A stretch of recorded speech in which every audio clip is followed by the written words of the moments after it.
Assalamualaikum warahmatullahi wabarakatuh. Rahayu, rahayu. Para kadang kang kinasih, para saudara yang terkasih.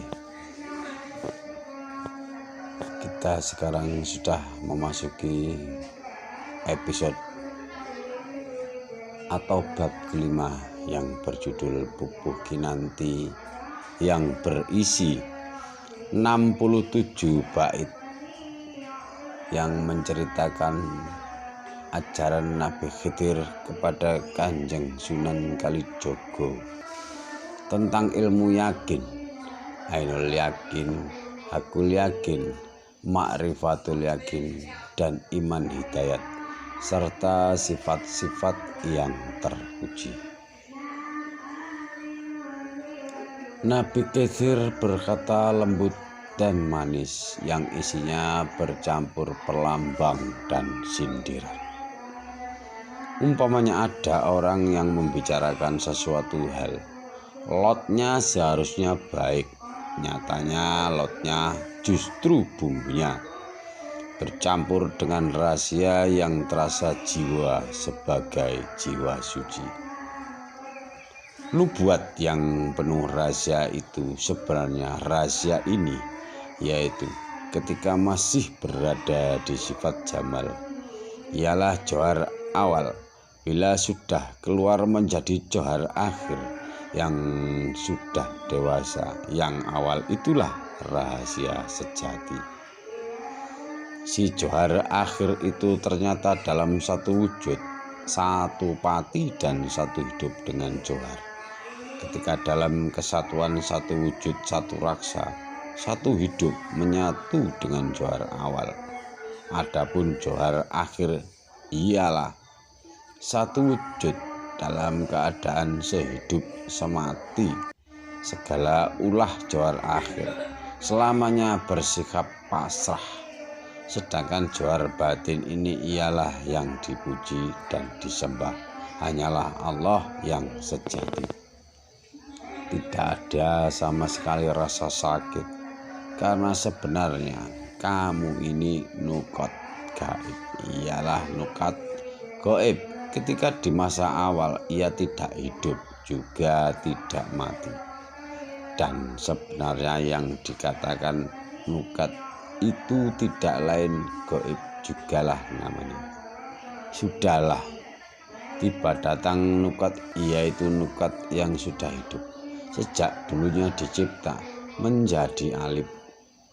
Alif itu sendiri jisim latif dan keberadaanmu yang sebenarnya itulah yang disebut nektu. Sekarang johar jati, yaitu namamu itu semasa hidup, yaitu syahadat jati dalam hidup dan kehidupanmu, dan disebut juga darah hidup.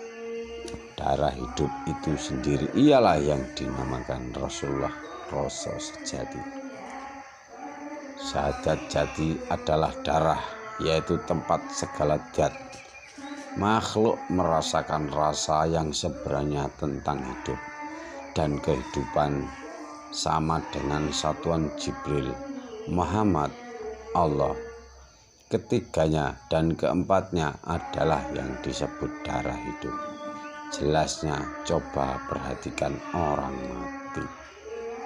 Apa ada darahnya?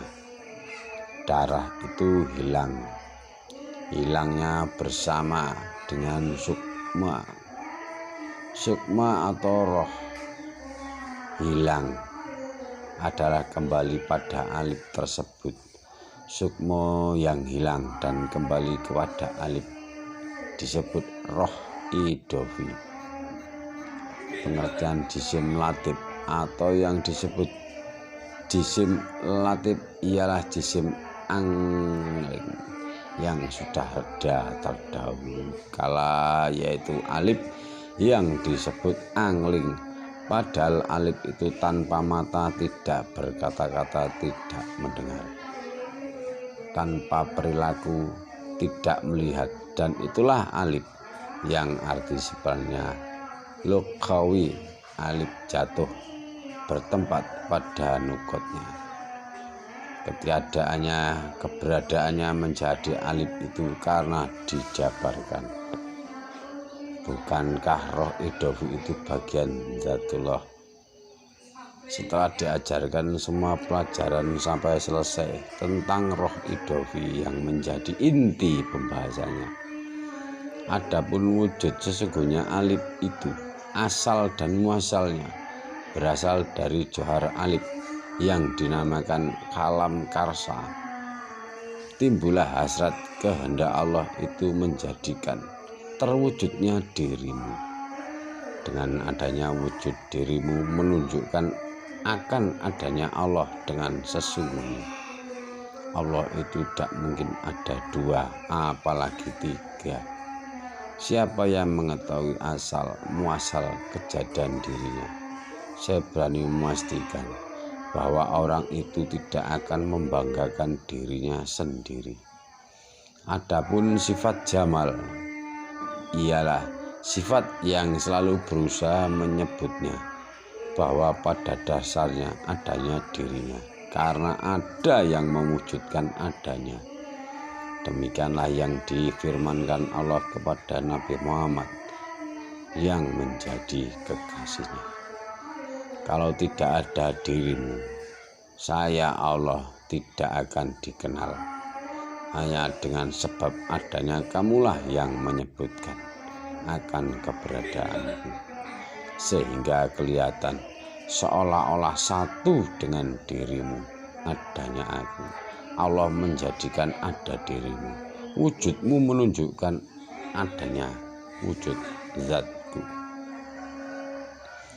Dan untuk memperjelas jati dirimu, tidakkah kau sadari bahwa hampir ada persamaan asmaku yang baik, yaitu Asmaul Husna, dengan sebutan manusia yang baik, Allah yang Maha Pengasih, dengan Siti Fatimah mengasihi anaknya.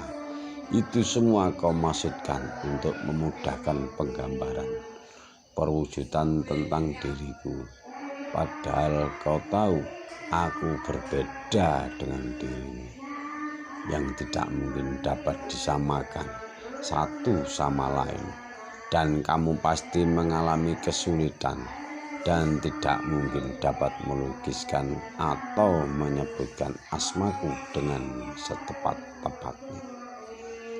Namamu yang baik dapat menyerupai namaku yang baik.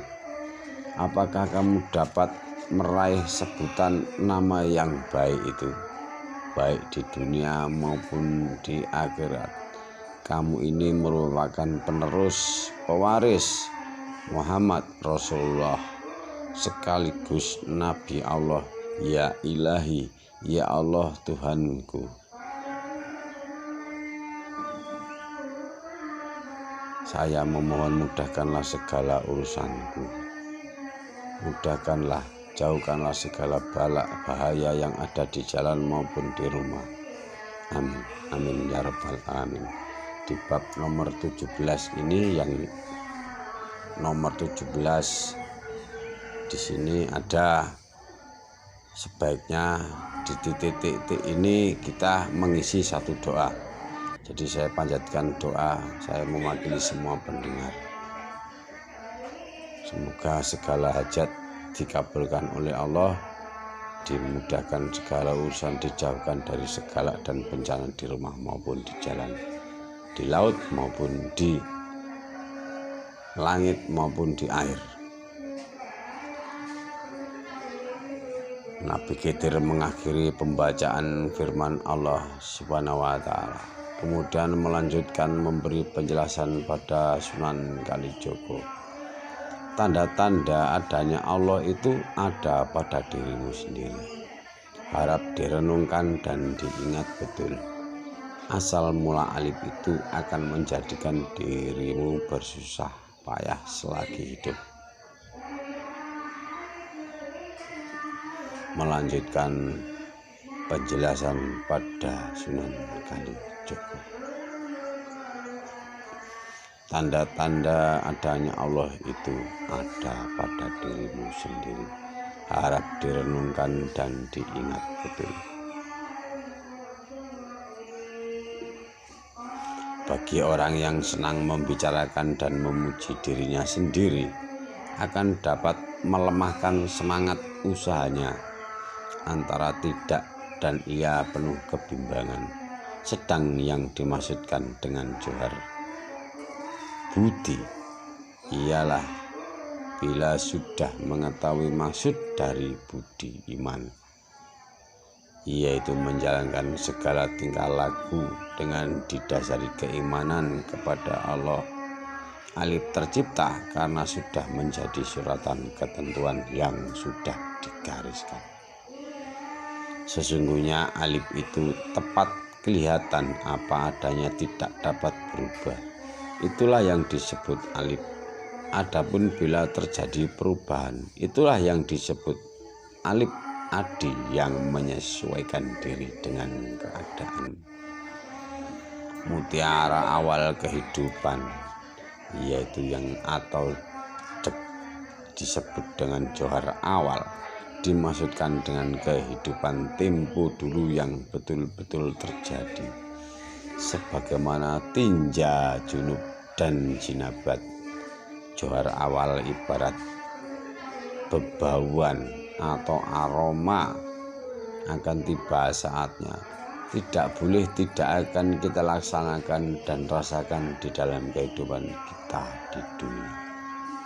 Jelasnya kehidupan yang telah digariskan sebelumnya oleh johar itu telah memuat garis hidup dan mati kita. Segalanya telah ditentukan di dalam johar awal. Dari keterangan tentang johar awal, tentu akan menimbulkan pertanyaan, mengapa kamu wajib sholat di dalam dunia ini? Asal mula diwajibkan menjalankan sholat itu ialah disesuaikan dengan ketentuan di zaman ajal. Kegaiban yang kau rasa saat itu, bukankah kamu juga berdiri tegak, bersedekap menciptakan keheningan hati, bersedekap menyatukan konsentrasi, menyatukan segala gerak. Ucapanmu juga kau satukan. Akhirnya kau rukuk tunduk kepada yang menciptakanmu, merasa sedih karena malu, sehingga menciptakan timbul keluar air matamu yang jernih, sehingga tenanglah segala